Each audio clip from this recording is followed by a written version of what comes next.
৩০ March সোমবার কলকাতার ভারত সভা হলে জনসংঘ পার্টি এক সাংবাদিক সম্মেলনের মাধ্যমে আসন্ন বিধানসভা নির্বাচন ২০২৬ এর প্রার্থী তালিকা প্রকাশ করলেন। Bureau report, Kolkata today news.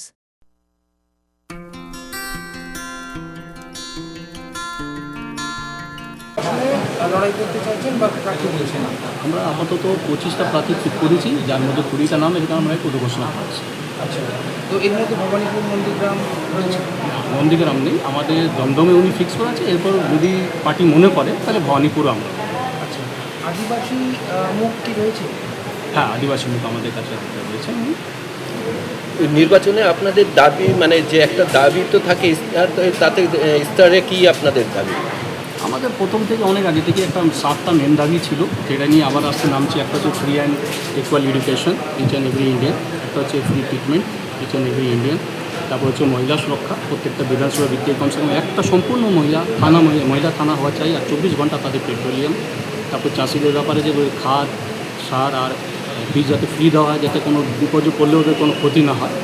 এগুলো বিভিন্ন আমাদের মোটামুটি 6টা নিয়ে আমরা নামছি। প্রচারে কীরকম মানে কি হাতিয়ার থাকছে আপনাদের, মানে প্রচারের মূল অস্ত্র? আমাদের মূল অস্ত্র যেটা মতন 3টে, একটা হলো equal education and free health treatment, and একটা হচ্ছে আমাদের মহিলা সুরক্ষা। এটা 3টে আমরা মূল হাতিয়ার নিয়ে রাস্তায় নামছি। এখানে কি মহিলা প্রার্থী যেমন আমরা আপাতত 4টে দিয়েছি, আরও যদি যোগাযোগ করি অবশ্যই। আপনাদের সিম্বল কি আছে? আমাদের সিম্বল অনেক আগে তো সবাই জানে প্রদীপ ছিল, সেটা তো আমাদের জমা হয়ে গেছে। এখন ইলেকশন কমিশন যেটা আমাদের দেয় সেটা নিতে হয়, এখনও পাইনি। এরপরে আমরা। আপনার নাম?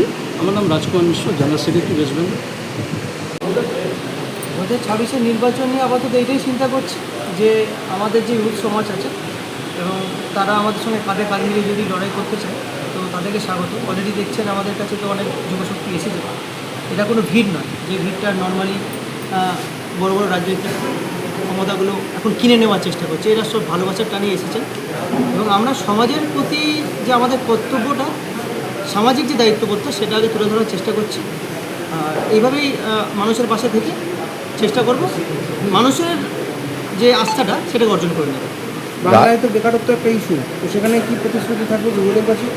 যুবদের কাছে বেকারত্ব, যদি আমরা ক্ষমতায় আসি, আমাদের কাছে এমন কিছু এজেন্ডা আছে বা আমাদের ইনফ্রাস্ট্রাকচার আছে, সেটা যদি কোনো বড় রাজনৈতিক ক্ষমতা যদি আমাদের সঙ্গে শেয়ার করতে চায় তো আমরা তাদেরকে সেটা শেয়ার করতে পারি। দেখুন, আমরা তো অত বড় ক্ষমতা নয় যে আমরা প্রথমেই এসে চেঞ্জ করে দেবো বা সবারকে বেকারত্ব দেবো।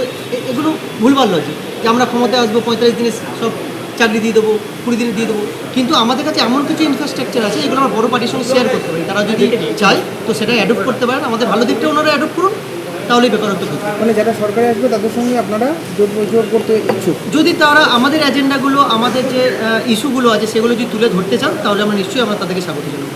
রাজনীতিতে তো এখন অর্থবলটাই সব থেকে বড়, সেই জায়গায় আপনারা দাঁড়িয়ে চিন্তা ভাবনা?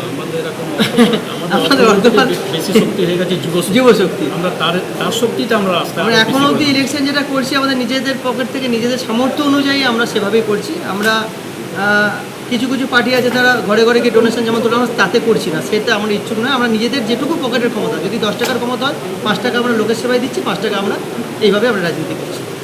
অর্থবল আমাদের সেরকম কিছু নেই। আপনার নাম? আমার নাম রবি সিং, আমি হচ্ছি জেনারেল সেক্রেটারি ইউথ পশ্চিমবঙ্গ। যে সাংবাদিক সম্মেলন, এটা একটা ঐতিহাসিক সম্মেলন। কেন দেখুন, আমরা পশ্চিম মেদিনীপুর, ঝাড়গ্রাম এবং পূর্ব মেদিনীপুর থেকে আমাদের ট্রাইবাল, ওবিসি, এসসি, এসটি সবাইকে নিয়ে আমরা এখানে নমিনেশন সবাই এসে দেবে। আজকে থেকে শুরু, তো এটা একটা ঐতিহাসিক আজকের দিন, যেখানে জনসংঘর তরফ থেকে প্রায় 20-র উপরে ক্যান্ডিডেট দেওয়া হয়েছে। আরও আমরা আরেকটা লিস্ট হবে, যেখানে আরও এখানে ক্যান্ডিডেট আমরা দিচ্ছি।